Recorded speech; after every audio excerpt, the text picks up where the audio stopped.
I wanted to just take one moment and remind you about the perspective at which we come to these issues, because it is quite different from the perspective that many others in the financial advisory field might share.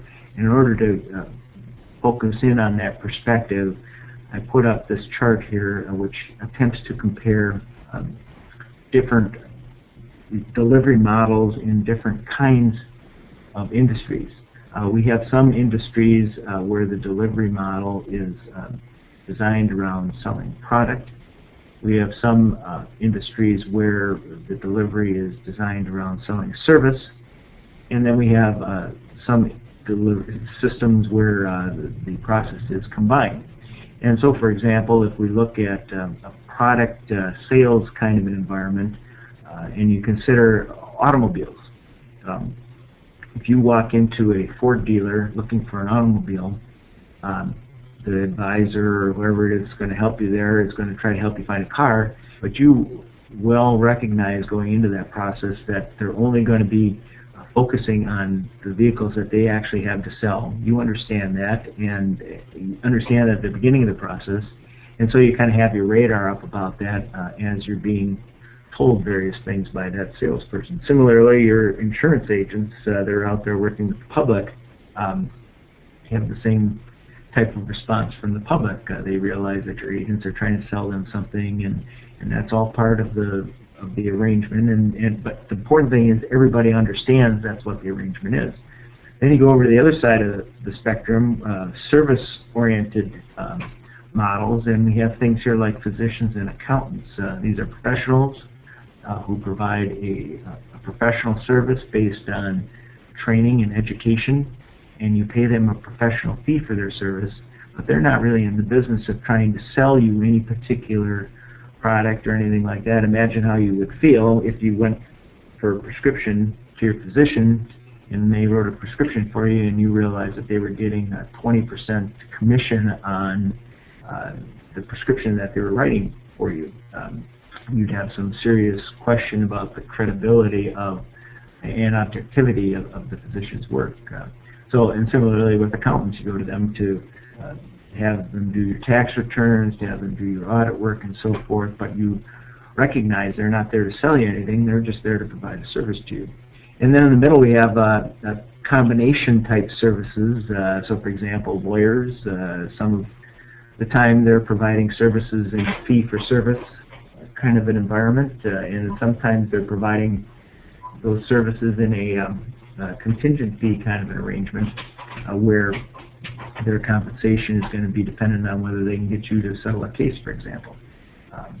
And we have auto mechanics. I don't know if any of you have had the experience, but I certainly have, where you go into the auto shop, they have them change your oil and rotate your tires, and all of a sudden they come back with this whole list of other things that you got to do, and you wonder, is this because I really need this, or is this because they're selling things? But the point of this is we have all these delivery models in other spheres of our existence, and we understand what's going on.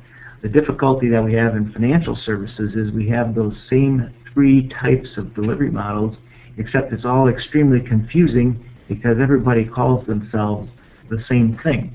And so I apologize for the fact that it's so confusing, but let me try to help you understand what that difference would be. The vast majority of people that are in the financial services industry, calling themselves advisors or wealth managers or whatever they are actually brokers, and they're actually working in this business model. They're giving you advice, yes, but their advice is designed to get you to buy what they have to sell, very much like the Ford salesperson's job is to advise you to buy a car, but that car is going to be a Ford. On the other side of the spectrum, we have independent fiduciaries, or fee-only is another way to think about this. These are organizations or individuals who provide financial advice and financial advisory services only for a fee, very much like what the physician does or the accountant does. There's no product sales component to this. They're not there to sell you anything. They're just there to provide you a professional service. And then we have those in the middle, which in the industry we call dual registrants. Sometimes you'll see them out in the market calling themselves fee-based advisors because they're trying to get themselves to sound like they're fee-only advisors, but they're really not. They're fee-based advisors, and these are individuals who want to be able to position themselves as providing fiduciary-like services, but yet they still have a significant portion of their revenue that comes from selling you what they have to sell you, similar to what the auto mechanic might do. This is unfortunately, again, all three of these different delivery channels end up calling themselves a lot of the same things, so it's very confusing, and we operate in this environment out here, the fiduciary fee-for-service kind of space that is completely independent from sale of any particular product or anything. And the reason I want to go through that is because there is a point in here where that distinction is very important to understand in terms of the kind of advice you're going to receive on buying and selling bonds specifically. One final thing, this category right here, this is the vast majority. There's very few of these right here.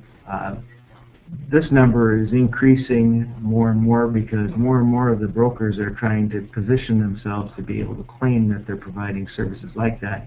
And as I was preparing for this session today, I got this email right here, which talks to this process of migrating from the left side over to the middle. This is a guy talking to people who are out selling insurance right now, calling them advisors, of course, the point I was just making. I had this insurance salespeople, and he's trying to say, why should they become registered as advisor representatives like the fiduciary model, which is what he's talking about. And he's suggesting that there's three reasons. One is protection from regulation. I had in here, what a great reason. That's exactly what the public wants, don't you think, is people that are doing this stuff to be protected from regulation. Number two, earn significantly more income. I think that is truly an interesting observation, because he's suggesting that the reason people should do this is because they can earn more income from it, not because it's better for the customer or anything like that. So, as I said, I received this right in the midst of preparing for this session, and I thought it underscored why it is that we've got people moving from the left over to the middle, but none of these folks are way over on the right and providing the true fiduciary type services that we provide.